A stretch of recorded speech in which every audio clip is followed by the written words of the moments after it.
If everything doesn't work out, I can always just go down to the welfare office and sign up for welfare. Like Exactly.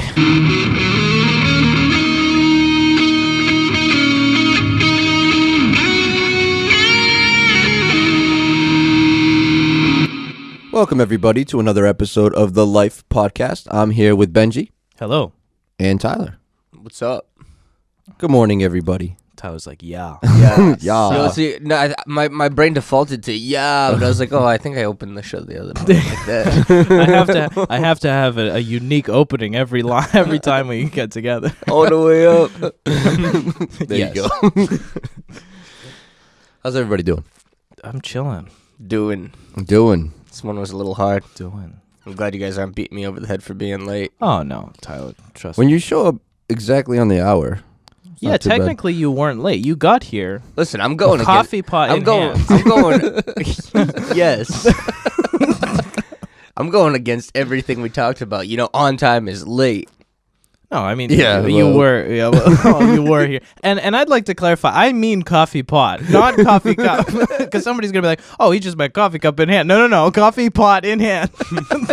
Tyler showed up Well, at the all right, studio. so let's tell the story while we're opening up. They called me. It was 5:50. 5:50. I woke up. I was like, hey, I'll be there in like 15 minutes. I live only a few minutes away. I got here in like 4 minutes. Yeah, it was fast. I basically woke up, threw on some pants, threw on a shirt, grabbed my comforter, threw it up in the air like some kind of cartoon thing, hoping that it was just gonna like straighten itself out and and cover my bed. Completely against every talk that we had this week. Absolutely.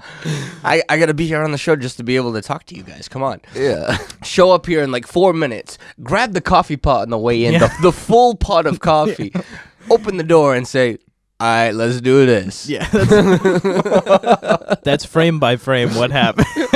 We just missed one part. When we first called you, the first thing you said this morning was, hey guys, the ringer didn't work. The ringer wasn't on. The It's ring- like, that was Yeah. beautiful. It was perfect. The ringer don't work. Hey, that's some nice concrete. Yeah. That's another story. Oh, man. That was beautiful. But you're here, and that's all Yeah. that matters. I guess my brain defaulted Portuguese when I woke up this morning. Yeah, Hey it's guy, a fall mode. hey guy, the ringer not on, man. There it is. Well, we might as well tell the other story. So, like, a couple days ago, it was like, what day was that I went to your house? Saturday. Saturday night. I go to Tyler's house, and this is the first time I've seen his backyard. And Tyler has like this concrete slab like out in the back of the in his thing. So I say hi to Tyler. nice I'm like, and hey, what's finished up? and painted Yeah, it's and nice. everything. It's like legit. So I roll it, and I'm like, I said hi to Tyler, and then I turn and I'm like, hey Tyler, that's a nice piece of concrete. And Tyler just goes off. Like, he's like, that's the most Portuguese thing I've ever heard. Somebody comes to my house and compliments the concrete. The first thing out of your mouth, not the abundance of grass, not the nice location, everything. Hey, but that's some nice concrete. Yeah. It is very nice concrete. Yep. man. So for all of you who aren't Portuguese, who don't understand that reference, it's a very common thing within the Portuguese community, especially down here in New Bedford. Like, if you have a yard, whatever yard you do have, rip out all the grass, just concrete, the whole thing. The front is immaculate. Yes. You can tell Portuguese houses driving down the street in New Bedford just by the way that they look. But don't play. That's 100%. Be like, oh, that dude's Portuguese. Yeah, they That got dude's like Portuguese. $3,000 doors. That's step one with the glass and like the metal inlays. and then it's like the yard is beautiful. The front yard is beautiful, and the back is all concrete. And you gotta have like one of the buneks in the Oh, yep, yeah. in the bathtub in the front. And then the flowers, those circular flowers. Oh, those, yeah. yep, in the What summer. what are those called? I have no idea. Somebody's gonna comment and be like, "How do you not know like the national flower of the Azores?" It's the one that come in different colors. Apparently, Yeah, narrow the flower The down. They circular- come in a lot of different colors. Okay. they're circular. They're made up of individual leaves, and the color is based off of the minerals in the soil. It might be called like hydrangea. I think that's That what might it's called. actually be what it is. Yeah, if it is, I wouldn't know. We'll look that up during the break. This is the flower podcast. You know how bad a podcast would be like if you talked about like describing flowers. It's like let's talk about like the beautiful. appearance of this flower. Oh man. But to go back and to get us on track, Tyler's like, "Oh, I messed up on everything that we talked about last time we were recording." But that's the point of this show, is to become like aware of those things, is to see that it's like, oh, I did mess up with this thing, or I did fail in that thing, and the first step of fixing something is to become aware of it. Yeah. Absolutely. And you came in today and you immediately addressed it. It's not like you walked in and went like, no big deal. You know what I mean? Like, I'm gonna act like I was here on time anyways. And that's the difference. Is like everyone messes up. You always go through that. But as long as you address it and, like Benji said, you learn from it, and you kind of, it gets better with time. Well, that's a place of accountability, and that's not really. I mean, honestly, on a personal level of conviction, I felt like I had to address it. That's the only way to do it, is just be real about it. Yeah. And I'm not beating myself up about it. No. I walked in here, I still had a good attitude, so even though it's like, oh God, I messed up. Yeah. Well, I mean, and that's like a really core concept of this show, is being real. And we couldn't be real, and that's something to be said about you, Tyler, which is awesome, where it's like, we couldn't do this show if we weren't real with you guys as well, you know? Like, we have to be real with ourselves, and we have to be real with the audience, because if we came in and we were like, you have to be, like, you have to notice stuff, you have to do stuff like this if you want to, like, have a better, happier lifestyle, and then we come in and the show was recorded 30 minutes late, which it's not, but still, like, it's recorded 30 minutes late, and we're like, oh, nothing happened, we're perfectly fine, like, this is a perfect, polished... Well, see, you can use the perfect Portuguese yard as the opportunity. Like, the front of the house, everything, all the grass in the front, you have that $3,000 door. Yeah. Everything looks great. The backyard, dead concrete. Yeah. Yeah. There ain't nothing. I think that's like a metaphor for a lot of things, where it's like the side that's facing society is all prim and polished, and like even that religious symbol is there too, where it's like, look, I called it the Bunek. That's like that's like I guess like a Catholic idol in the front, like you'll have Mary or Jesus in a bathtub. Exactly. And it's like that concept where it's like, this is the outward facing thing. This is what I show society, is my $3,000 door. If the door looks this good, then the inside must be immaculate. And then the idea of the grass, with like my heritage and my religion and everything, is right there, right for society to see. And then the part that only we use, the basement, is dead and it's like covered up, and everything is there, and nothing grows, nothing lives in the backyard. It's all concrete. Yeah, no, that's a really good comparison. It's a big analogy. metaphor. Yeah, metaphor. There it is. That's really good. Yep. So that's the Life Podcast today, guys. Yeah. Thank you for joining us. We will we'll be back on Friday. Tyler was so late that this is the only amount of time that we had to record this. So we'll see you next time. This is good. Yeah. So we had a topic for today, right? I just kind of cut off. No, go ahead. Listen, No. y'all, especially because I'm late. Y'all are driving the bus today. No, it's fine. Well, we had a topic today, which was what Eric had said. So Eric, do you want to roll in that concept, because you typed it? Absolutely. And I don't know if it completely ties into what we've been going through this morning, but it kind of does, because it goes back and falls back on discipline. But it was a concept. It was like a question that kind of came up, and it's a question that I've heard of before. People have asked me, and it's like, not really asked, but they've stated it really. And they're like, I want to follow my dreams. I want to follow my passions. I want to pursue what I'm supposed to do, but I got bills. Like, how am I supposed to quit my job and go follow my dreams when I got bills? And that's a great question, and there's a lot of ways to do that.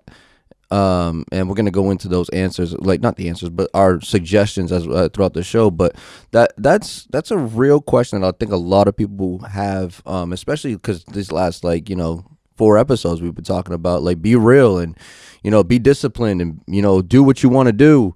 But people got bills.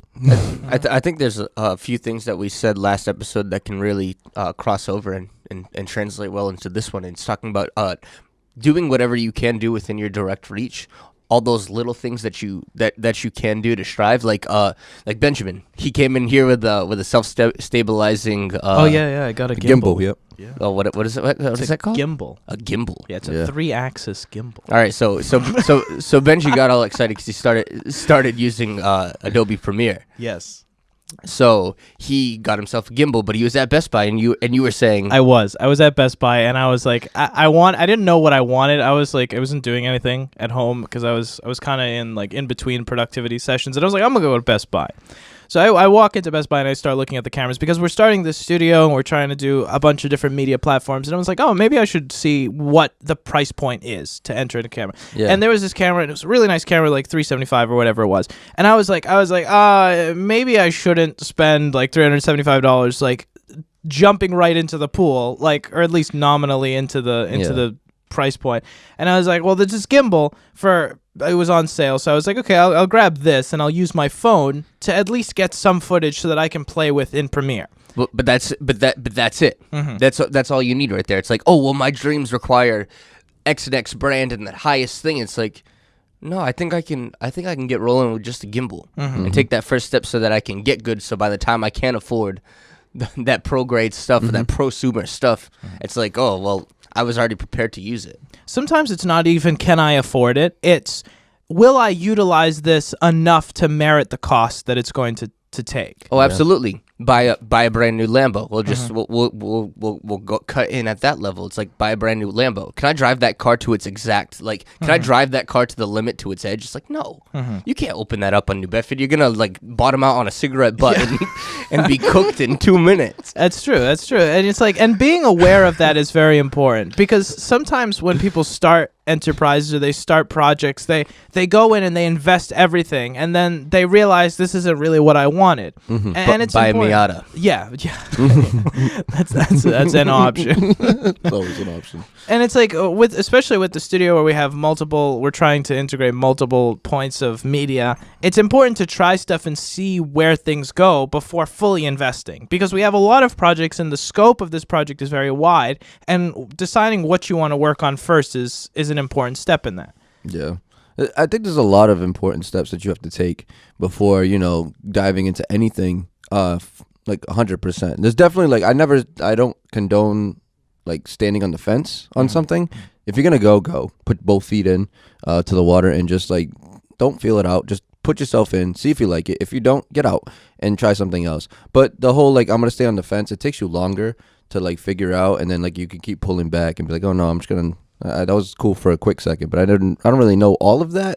I don't really understand the entire process, but I kind of put my foot in it, so it's okay." Yeah, but that do or don't do is really important. And Benjamin said this a long time ago. He's like, investing that 100% into Plan A might be the thing that actually gets Plan A to get off the street. Yeah, he's a mixing engineer that I truly look up to. His name's Leslie Braithwaite, and he said something to me a year ago, just over a year ago, and we were having a conversation, and what he had said would like kind of really put my career path in gear. And somebody asked him, they were like, "Oh, so like what would you be doing if you weren't a mixing engineer?" And that's a great question to ask, and his answer like kind of really defined my answer, and was like he looked dead at us, and he was just like, it's either I was going to be a mixing engineer or I was going to be dead. That was it. There is no plan B. There is no, I'm only going to go halfway in. He's like, I am a mixing engineer or I'm nothing. That's all I want to do. And that's the level that you have to get to. It's you have to want it more than anything else. This isn't like, you can't have plan Bs on like what your dream and your passion. If this is truly your dream and your passion, you got to let go of plan B, plan C, and all that other stuff. And if you don't let it go, it'll be let go for you. For me personally, I always had a plan B of like, oh, I want to be a mixing engineer. But if that doesn't work out, I'll go work in a garage. Yep. Or I'll just go get like I'm about to get a business degree, so like I'll just go run a business somewhere else. And when it came down to it, last year a lot of stuff happened last year. I ended up getting a job in a garage. My plan B came true, and you know what happened? I hated it. I hated it more than anything. It not that I didn't like the job. I liked working on cars and like that, but it just wasn't right. And what happened is I realized that would have been an awful plan B in the future. So all you have is plan A. So stick to that and be confident that whatever you're feeling is true. I think your plan B only came to fruition or existence. It's because you had a nominal amount already invested in plan B. If you didn't have that plan B, like, that 10% going into plan B saying, oh, well, if this doesn't work out, I'll go to the garage. You wouldn't have pursued even thinking about going to the garage if you were fully invested in plan A. The plan B happened because my bills. I needed the cash. The seasons was slow in the studio, and I was like, man, I need some extra money. I need to do something. And so down the street, a garage had an opening. I took it, and I was there for it got me through Christmas and everything. I got everyone wonderful gifts and all that, and everything worked out great for that aspect of it. So it did its job. I got the money. I paid the bills. Everything was cool. But the problem was I was so unhappy. But there's the Ducks. We're going to go and take a break, and when we come back, we're going to continue to talk about this topic. This is a really important topic for me. I love talking about dreams and how to get there because I love inspiring people to do what I'm able to feel in the morning. And Tyler, that's my coffee. Stay tuned. Did you read your mug this morning? Stop dreaming and start doing. That's right. Absolutely. I accidentally, I think Benji handed me this cup this morning, so thank you. No problem. I like my mug. It's like coffee is always a good idea. I try to pick this one. I like that one. All right, stay tuned.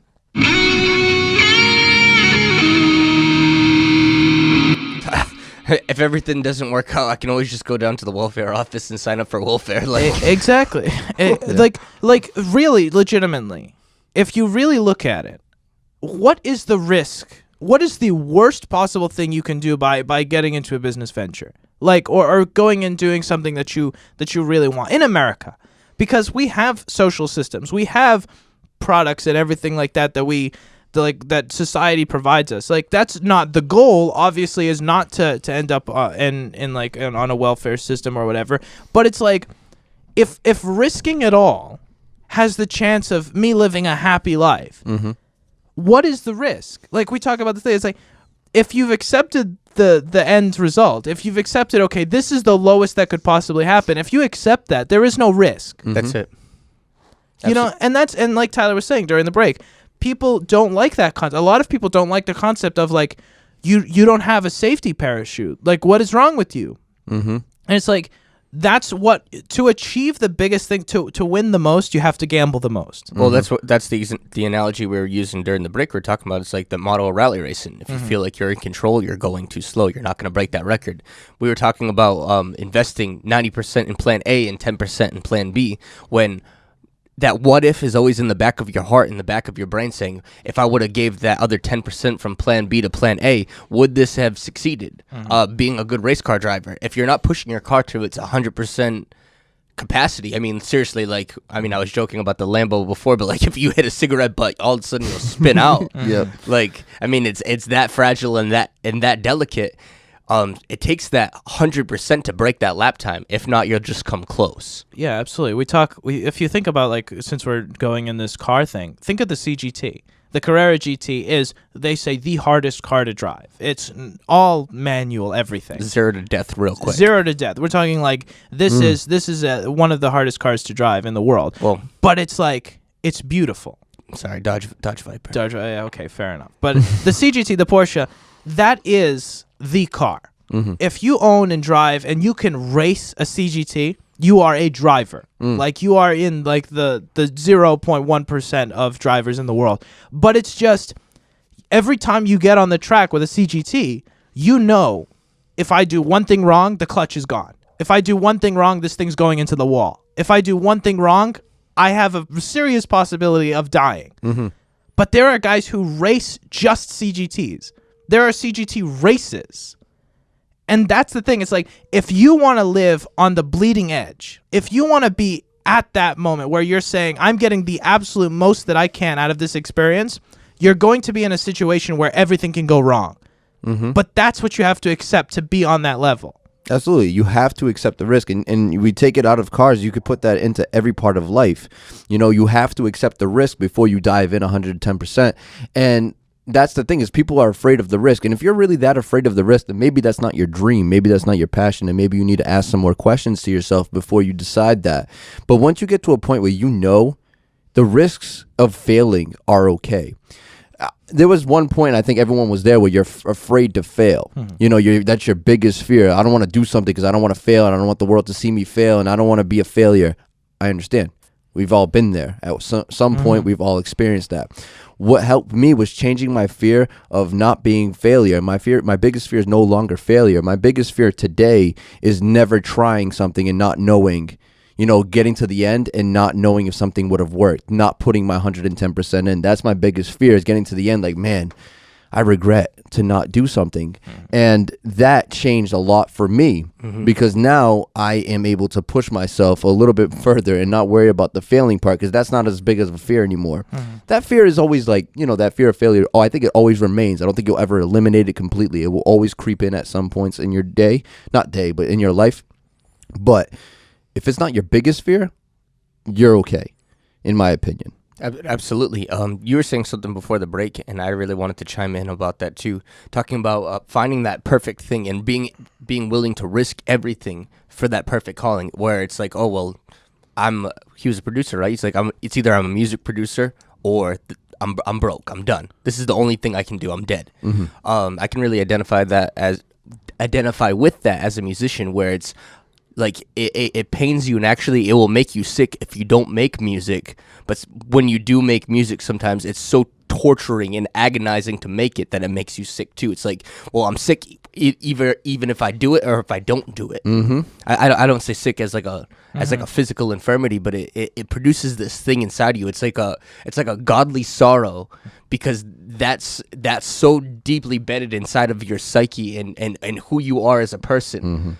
That you have to express that thing whether you do it or not. It's almost like neglecting to eat. Yes. It's like you end up starving for it. And then if you keep on depriving yourself, and then you really can mess with your mental over time, and you start to not act like yourself. It's a really interesting topic. But yeah. The phrase blood, sweat, and tears is so powerful, because it's like, blood, sweat, and tears means when somebody says, I poured my blood, sweat, and tears into something, it means I gave everything that I have to make this thing. And I don't think that we do that anymore. Or like society, generalized society as a whole doesn't do that anymore. We look at things and we say, this is what I'm getting paid for. And that's it. And you don't have that passion. Society as a generalization doesn't have that passion, doesn't have that drive, doesn't have that blood, sweat, and tears mentality, which says, no matter the cost, this is getting done. I'm going to, and it's like the concept of come hell or high water, this is what's going to happen. And it's like, even if this doesn't get done, it's not because I didn't want to do it. It's because I'm dead. And it's like, and for all of the people who are listening who are like, yeah, I could do that with an unlimited bank account. It's not about the money. It's not about the skill. It's not about the anything. It's about the time. It's like every skill can be learned because it's been learned by somebody else. Every skill can be learned, and money can be offset with time. So it's like, I can't afford the AAA software. I can't afford the AAA cameras. Well, it's like, everything that those cameras do is to make people's lives easier, but you can achieve 90, 80% of the quality by pouring time and effort into something. It's society as a whole has come down to the thing where it's like this microwave culture we were talking about before, where it's like, if I can't achieve exactly what I pictured in my head right now, then I will not do it. Right. And that's that really stems into fear and vulnerability. It's not a fear of failure, because you don't fail. You only fail when you stop trying to do something. But that fear of failure is masqueraded as I'm afraid of being vulnerable. I'm afraid of somebody seeing not the perfect product or the standard that we set for ourselves. And I've been good for this one for so many years. It's like, if that didn't come out exactly the way that I pictured it or exactly the way that I wanted it, it didn't have to be perfect. But if it wasn't perfect to me, then I didn't it would shut me right down. I would be trash. Absolutely. And that concept of like, it doesn't have to be perfect by everybody's standards. Is it what you wanted to achieve? Is it putting the effort? It's like, I want to make, like, let's say you want to be a movie producer. It's like, I want to make movies. It's like, okay, that's fine. You don't And you're like, I can't be a movie producer because I don't have $10,000 to go get all this equipment and buy all these things and do all these amazing things and buy all this software. And it's like, if you have a phone, do you have a point and shoot camera? All of these concepts, they're the same concept. They're just ramped up with equipment. Yep. It's like, make a movie in your backyard. Write a script. You have paper, go to the dollar store, buy paper. Write a script. What does it take to write a script? Those initial first steps are so important. It's like we talk about Casey Neistat. This was like day one. Yep. The first step isn't jumping out of the helicopter. The first step is doing something. Yeah. And that's where it's like, my bills don't let me do things. My bills won't let me achieve my dreams. Does it cost anything to write a script? It costs the couple cents that paper costs and the pen that you wrote it on.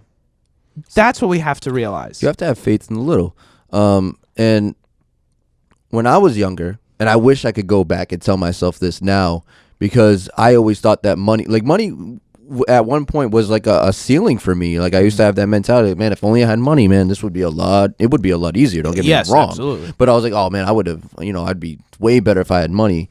So when I got older, like where I am now, if I could go back in time, and people look at me crazy every time especially when I'm talking to my clients and I tell them like money is the easiest part of the puzzle when it comes to following your dreams.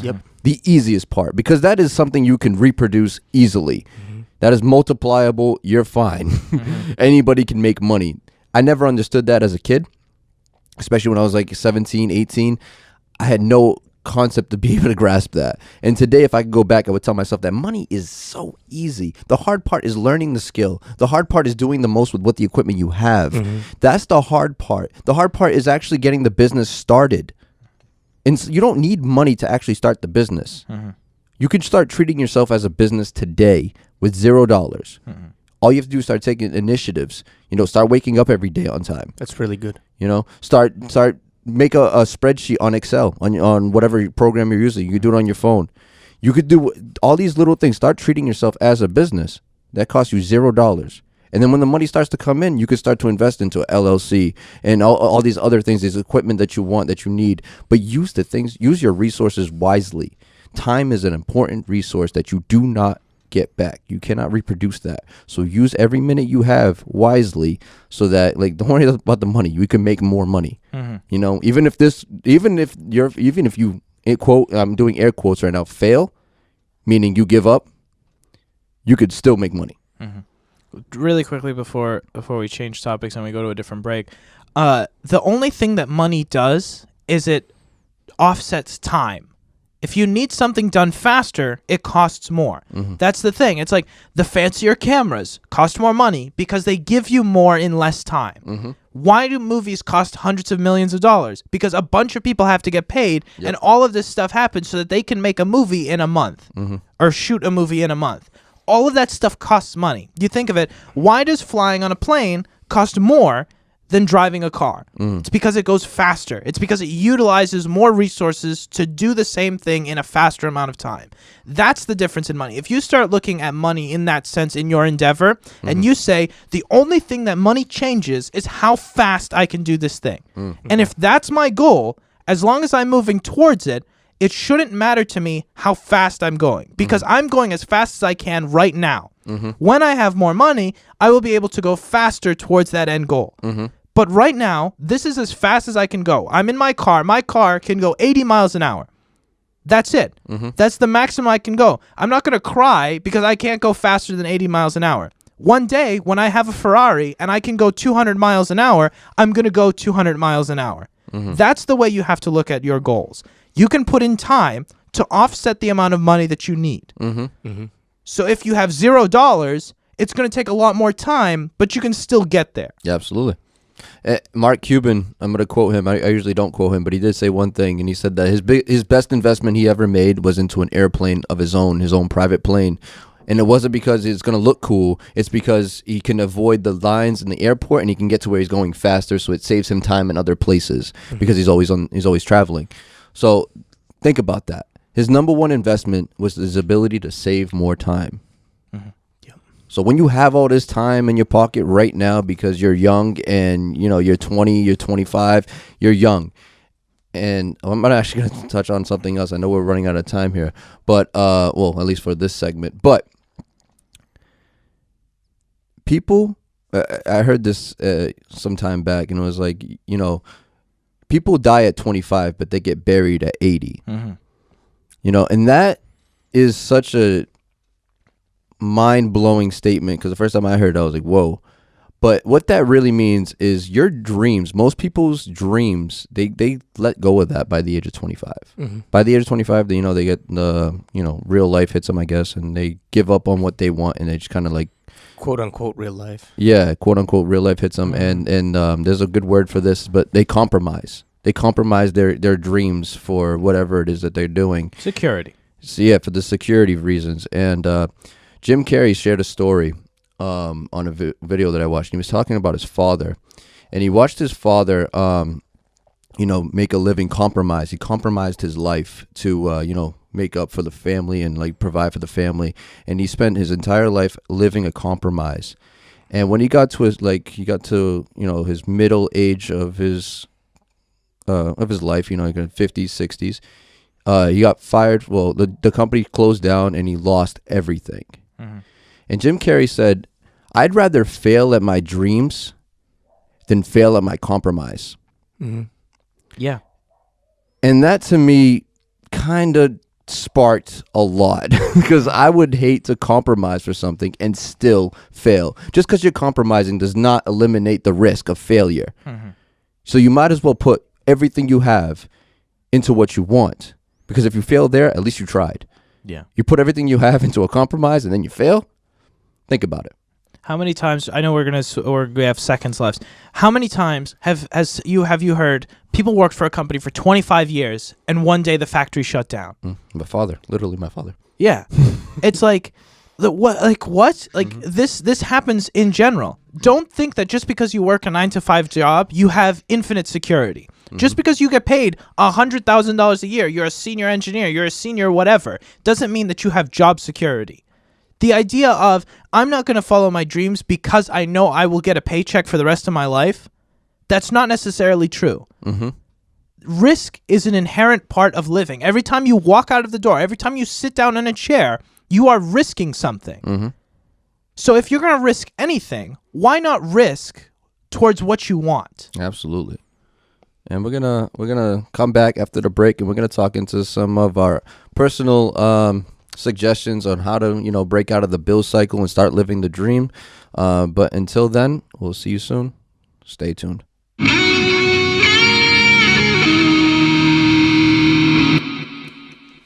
But so people didn't wake up in the morning, and like all these professionals in their craft, they didn't wake up one morning and say, I know how to do my job now. It took time and effort and my favorite mistakes to get there.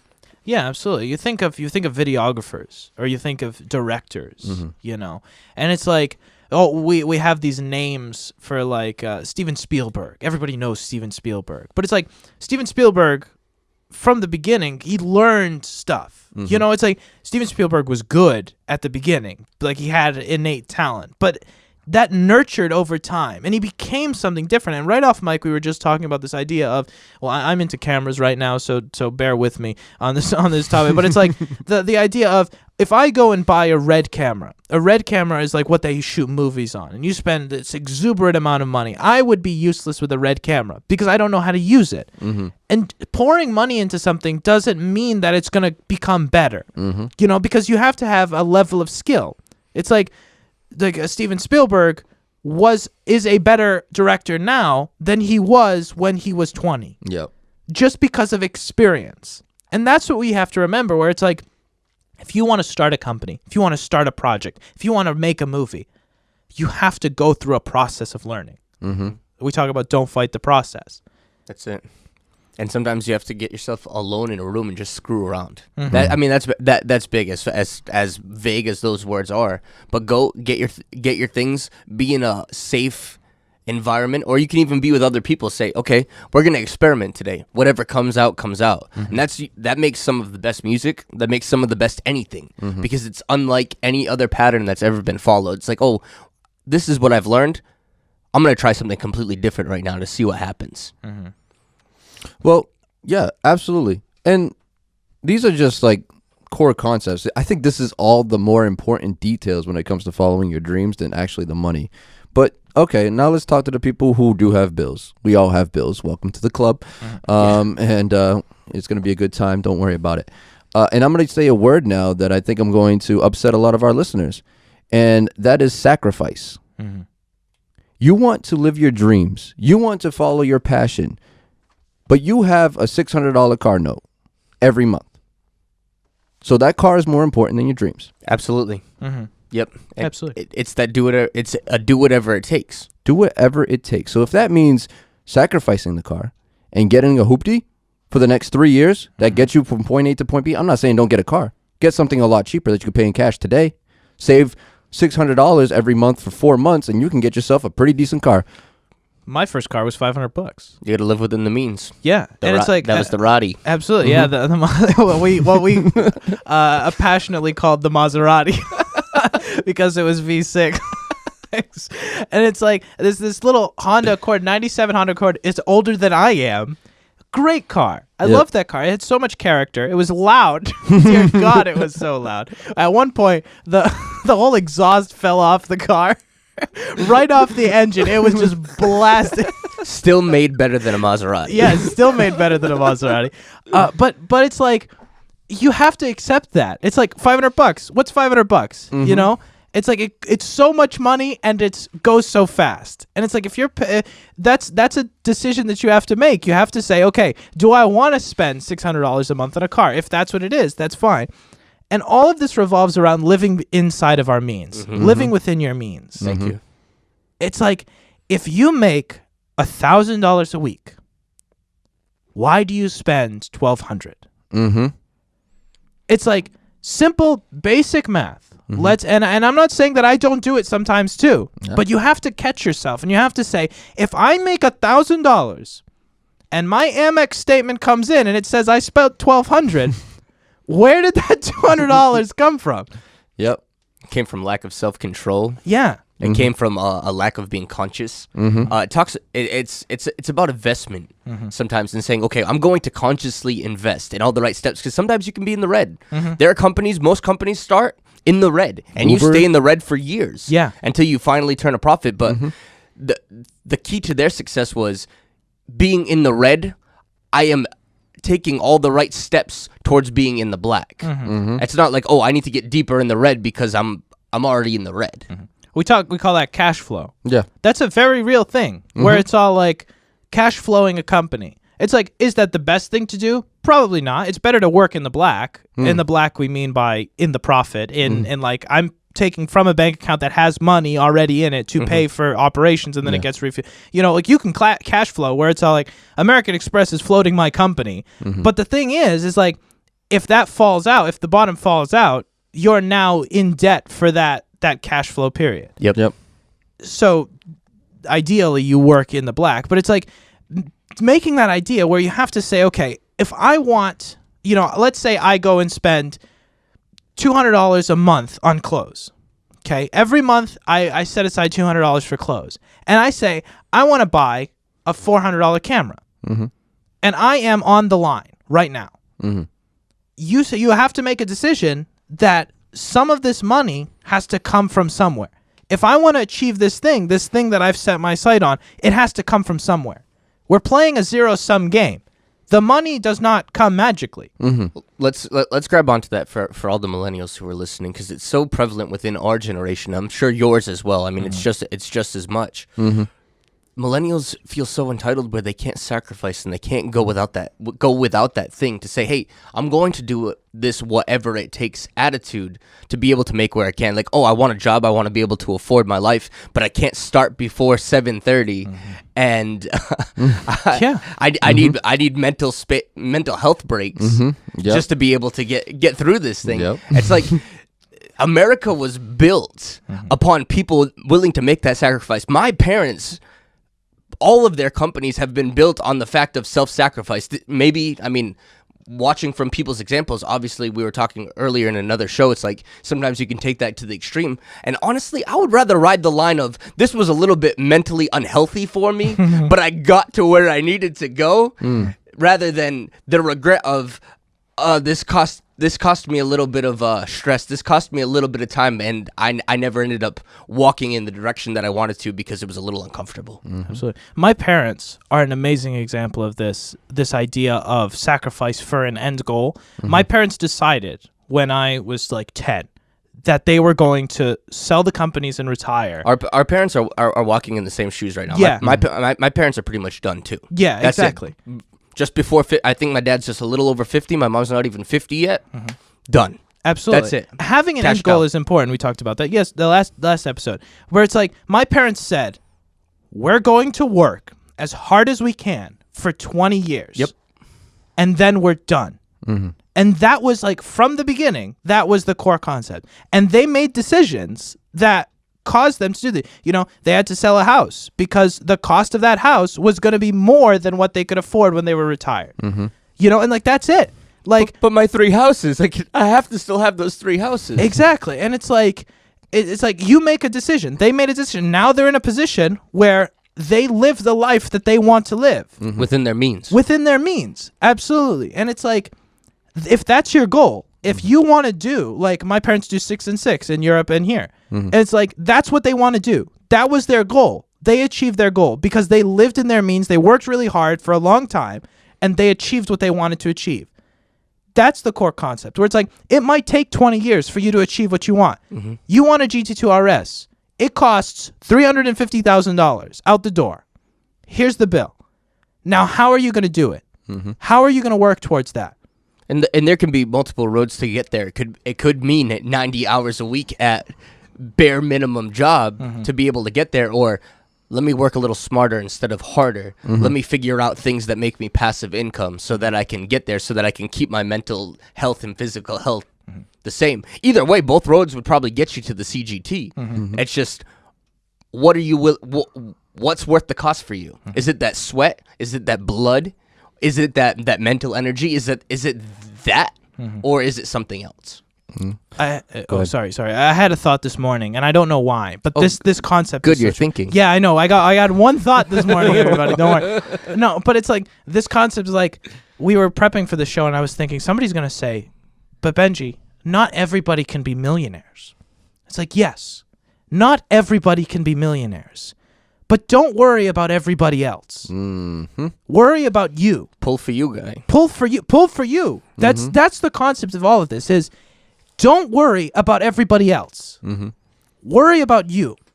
If you work 2 times as hard as everybody else, at minimum, you will achieve 2 times as much. Yeah, this as a disclaimer before we get too far, this isn't called step on everybody because you're worried about me. No, absolutely not. But it is what can I do and what am I accountable for? That's why I'm going to work this way, because at the end of the day, I'm going to have to sit down and take into account everything that I did with everything I had. And it's not about, because Eric or because Benji. No, I had to pull for me because that's what I had in my lap. Yeah, exactly. It's like, look at society. Take a look around. What do all of your friends have? What have all of your friends achieved? Look at how much effort they put in. That's the ratio. They put in X amount of effort and they achieved X. If you put in more effort than they will, you will achieve more than they will. And this is an exponential curve.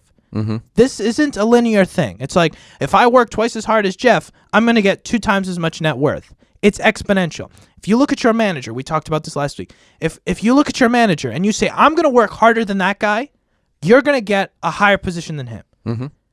That's what you have to do. And that's your day-to-day goals too. If you say, I want to do this, I want to achieve whatever your goal is, wake up earlier. Put effort in. If you say, I work a 9-to-5 job, what do you do after that? What do you do before that? Exactly. Yep. You don't have to quit your job to achieve your goals. Nope. Work around it. If that means I don't get to watch Game of Thrones, so what? Exactly. That's what we I don't know if we talked about it on camera or not, but off camera I was saying years ago I made the decision I'm cutting TV and media right out. My heart was touched. I said, that's it. I want to do the most profitable thing possible at all times, so that when I do get bored or I do get idle, the idle meditations of my heart turn to, I'm going to make some music. I'm going to achieve my goals. I'm going to read a book. I'm going to be productive. And that was a big thing. That was huge. Yeah, that's the sacrifice we're talking about, guys. It's not all about the money. It's not all about that. You have to sacrifice the time too. If you spend 2 hours every night on Netflix, then you spend 2 hours every night on Netflix. That's that. You just turned your 24-hour day into a 22-hour day. You sacrifice those 2 hours on Netflix and you turn it into those 2 hours working on your business. Well, now you're putting in the effort. Now you're trying something different, and you're sacrificing something for your success. This isn't just about the money. And like Benji said, you don't have to quit your job in order to follow your dreams. You just have to work around it. And you got to put that takes even more push. And that's so real though. It's that more push because you have the job too, and that job is necessary to sustain just normal life. When it's like my end goal is this though, so I need to invest as I gotta walk these two roads parallel until they split. Yep. Absolutely, and make an end goal. All of this is based off of an end goal. If you don't have an end position in mind, whatever it is, if you want to make 50 grand a year, if that's how much this new project has to make for you to quit your job, that's your end goal. Have a spreadsheet. Know exactly where you are right now. Know exactly how much effort you have to put in to achieve that thing and do it. Yeah. No one is going to do it for you. That's the thing. We look at all of these guys. We look at Jeff Bezos. We look at Bill Gates. We look at all these billionaires. And we say, well, if I just had the same opportunities that guy did. No. They created their opportunities. That's right. They put themselves in positions. They worked those late nights to get to where they were, to get into a position where they could make the right moves. Because sometimes the right moves are 3 or 4 steps in. Think about playing poker now. Okay, so you get dealt a hand. That's your hand or whatever. Like, oh, I have I have this set of cards. If now whatever hand you were dealt can be a winner, you hold on to whatever's worth investing in. Yep. Keep one card, give one back for the redraw. And it's like, okay, well now I set myself up for this. Instead of sitting there saying, "Oh, my cards are terrible." No, I don't want any more cards. I'm just gonna sit here and just hold this bad hand. Yeah, you got to play the game. And going back to your resources, one saying that I truly hate is when people say, "I don't have enough time." I don't have time for that. I don't have time to follow my dreams. No, it's not that you don't have enough time. It's that you're not making the time to follow your dreams. Absolutely. There's plenty of time in one day to be able to accomplish everything that you need to accomplish under the sun. That's right. We all get the same amount of time. Every day is the same length for everyone. It used to blow my mind. I used to watch like these YouTubers, and I used to I follow some YouTubers that are also producers and engineers in my industry. Emma Chamberlain. And and it blows my mind how much work that they put in, because they're not only working on their music, they're not only working with clients, but they're also producing a content video for every day of the week. And it's like, where did they find the time? And it's like, and then I had to stop thinking like that. No, they made the time because they were given the same 24 hours. When I went to Eric Gillette's house in Oklahoma, he is a world-renowned musician. He was going on a tour, and what does he do on tour? Even though the music that they play is mind-blowing, and it takes all of your investment, all of your bodily skill, all of your mental energy to remember all the key changes, time signatures, different patterns, and then have your muscle memory follow that. He edits and produces on the road for other people, and it's like, how do you do that in the midst of playing this just outrageous music? And he's like, well, that's the time that I wanted to put in so I can be successful. You do some amazing things when you're actually following your dreams. When you actually enjoy what you're doing and you love it, time doesn't matter. The amount of time, the sacrifice doesn't feel like a sacrifice anymore. You just do it because it feels good, and you're just enjoying the time that you put in. Absolutely, or you're enjoying it even though it doesn't feel good. That's the big thing. We can't always go by feelings. Shout out to the other Eric too. Yeah, that's right. Think about weightlifting, and this is the last statement that I'm going to have. Think about weightlifting. I'm not saying I'm a weightlifter, but it's like the concept of it gets easier over time. You talk about the idea of, I can't lift 200 pounds. But at one point, whoever lifts 200 pounds didn't lift 200 pounds. That's right. They started at 50 or 75, and they worked their way up. And that's what you see with these productive people, that it's like, if I get thrown into Elon Musk's workflow, I would die legitimately because this man is crazy. But he works up to this level. It's like the level of eating meals in meetings because you don't have any other time. It's like running 3 multi-billion-dollar companies at the same time. You know, that you didn't start that way. He started slow and he worked his way up to that, but now that's his lifestyle. If you think that's healthy or not is a different question. But it's like when you get used to that, it's like pressure. Like in an airplane too. You go up slowly, the pressure is equalized. That's a gradual thing. And that's what changes you. You get used to the pressure. So don't look at that mountain and say, that's a crazy mountain. I'm never going to achieve that, because the gradient is slow. About a year ago, there's another wonderful engineer. His name is Demo. And he said something that also stuck with me. He said that because he climbed Mount Everest at one point in his life, and he was talking about his climb, and he said that, like, you know, it's a very difficult climb, but the last 10% of that climb is the hardest. So he was doing the climb, and about halfway up, half of the group that started turned around and went back down. You're already halfway there. The distance is the same both ways. And he said that when he got to the last section of the climb is when it really got the most difficult. And people turned around at that point. But you have to push yourself, because, and this goes for everything. When you're starting to go in this direction of following your dreams, the closer you get to the pinnacle or to the summit, the more difficult it's going to be. But once you break ground, you'll be somewhere that no one else has ever been before. We can go so deep into this, and we can give more advice on this, because this is so much to talk about. But I want to encourage our listeners to start with what we gave them today.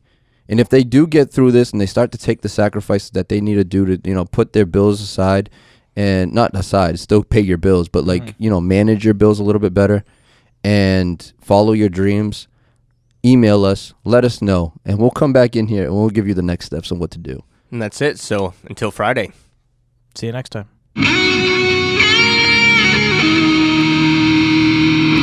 Thank you for listening to the Life Podcast Show. We really appreciate all your support. We meet every Monday, Wednesday, and Friday morning just to talk and share our perspectives on everyday life situations. If you haven't already, please share this with your friends and give them a chance to join the conversation. Also, if you liked what you heard today, rate our podcast. The higher the rating, the longer we can keep this going. And a special thanks to our future sponsors that will soon partner with us on this journey. If anyone would like to contact us, please email us at thelifepodcastshow@gmail.com. One word. That's thelifepodcastshow@gmail.com. Be blessed and have a wonderful day.